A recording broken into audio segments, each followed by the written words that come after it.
शिमला संसदीय क्षेत्र के चुनाव प्रभारी शिक्षा मंत्री रोहित ठाकुर ने आज कांग्रेस कार्यालय राजीव भवन में शिमला संसदीय क्षेत्र के जिला अध्यक्षों व अग्रणी संगठनों के साथ प्रदेश में होने जा रहे लोकसभा व विधानसभा चुनावों के लिए बैठक आयोजित की और इन चुनावों के लिए कमर कसने का आह्वान किया। इस दौरान रोहित ठाकुर ने कहा कि शिमला संसदीय क्षेत्र कांग्रेस का प्रमुख गढ़ रहा है। इस क्षेत्र के भाजपा सांसद अपने कार्यकाल में अपने क्षेत्र की जनता से बहुत दूर हुए हैं, लोग उनकी शक्ल तक भूल गए हैं। अब चुनाव के समय वे जनता के बीच जाकर लोगों से वोट की अपील कर रहे हैं। अपने 5 साल के इस कार्यकाल में उनका इस क्षेत्र में विकास के नाम पर कोई भी योगदान नहीं रहा है। वहीं रोहित ठाकुर ने भाजपा पर भी निशाना साधते हुए कहा कि आज देश में अघोषित आपातकाल जैसी स्थिति हो चुकी है, जिसे चाहे जेल में डाल देते हैं। जांच एजेंसियों का खुलकर दुरुपयोग किया जा रहा है। उन्होंने कहा कि चुनावी बॉन्ड भाजपा का देश का सबसे बड़ा घोटाला साबित होगा। पिछले कल से जहां हमारी ब्लॉक कांग्रेस कमेटी के 17 विधानसभा क्षेत्र के अध्यक्ष थे, समस्त हमारे 17 कॉन्स्टिट्यूंसी के जो प्रभारी थे, उनकी बैठक रखी गई थी, जिसमें ओवरऑल जो मैं समझता हूँ लोकसभा चुनाव से संबंधित हमारी पार्टी की रणनीति तैयारियां होनी चाहिए, इसके बारे में विस्तार से बात हुई। और उसके उपरांत आज हमारे जिला कांग्रेस कमेटी के जो हमारे 4 अध्यक्ष हैं और साथ ही साथ जो हमारे प्रकोष्ठ है, फ्रंटल ऑर्गेनाइजेशन है, जिनकी बहुत महत्वपूर्ण भूमिका रहती है, योगदान रहता है, चाहे महिला कांग्रेस की बात करें, युवा कांग्रेस की बात करें, NSUI,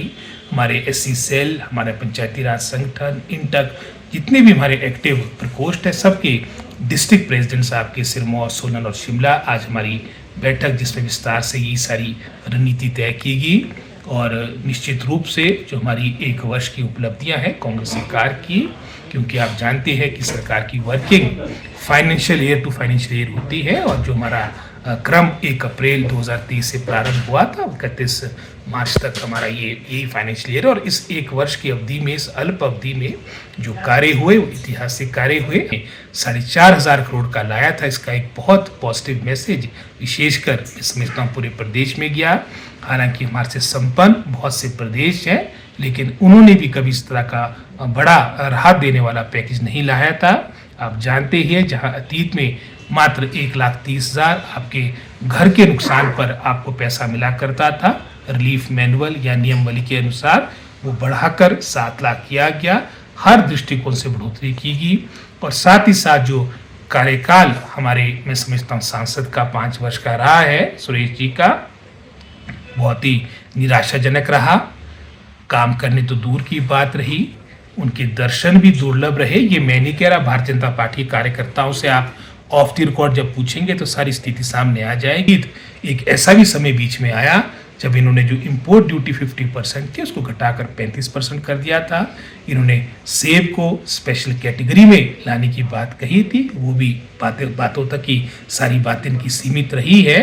और इन बातों को लेकर भी हम जनता के बीच जाएंगे। और जिस तरह से एक चुनी हुई सरकार को आप अस्थिर करने का प्रयास भारतीय जनता पार्टी कर रही है, हिमाचल प्रदेश देवभूमि है, शायद अन्य प्रदेशों में इनके प्रयोग मैं समझता हूँ सफल हुए होंगे, लेकिन हिमाचल में नहीं होंगे, ये मैं आपको विश्वास लाता हूँ। और साथ ही साथ जहाँ हम ये 4 लोकसभा सीट, जिसमें शिमला संसदीय क्षेत्र मैं समझता हूँ अच्छे अंतर के साथ हम जीतेंगे, साथ ही साथ जो 9 उपचुनाव जो ज़बरदस्ती सत्ता की लालसा के कारण भारतीय जनता पार्टी ने प्रदेश में, समझता हमारा ये मानना है, जहाँ तक हॉर्स ट्रेडिंग की बात आती है, दूसरे दलों से विधायकों को तोड़ने की बात आती है, ये बहुत ही अनैतिक बात है।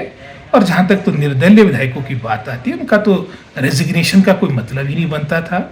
उन्होंने कांग्रेस को भी, भारतीय जनता पार्टी को भी चुनाव में हराकर वो विधायक बने थे और 5 वर्ष की अवधि के लिए बने थे। वो हमारा ये आरोप है, कांग्रेस के विधायक दल का ये आरोप है कि जो उन्होंने ये रेजिग्नेशन किया है, ये दबाव में किया है, प्रेशर में किया है। और आप जानते ही हैं कि आपकी 27 तारीख के उपरांत जैसे ही आपके मैं समझता हूँ ये राज्यसभा के इलेक्शन हुए थे, उसके बाद लगभग कोई 1 महीने के लिए ये सब जो चौपर की राजनीति रही, 5 और 7 स्टार होटल्स की जो राजनीति रही, जिसके बारे में कभी भी इस देवभूमि हिमाचल की जनता जनार्दन ने कभी देखी ना सुनी थी। हमारा पूरा ये शंका है कि ये इन्होंने अंडर प्रेशर, ये मैं समझता हूँ इन्होंने रिजाइन किया है। अगर नहीं किया है तो एक बहुत बड़ा कुठाराघात इन्होंने अपने अपने विधानसभा क्षेत्र की जनता जनार्दन के साथ, उनके साथ विश्वासघात किया है। और जहां कांग्रेस की विधायक दल ने मैं समझता हूँ इस तरह की अपना रिप्रेजेंटेशन ऑनरेबल स्पीकर को दिया है।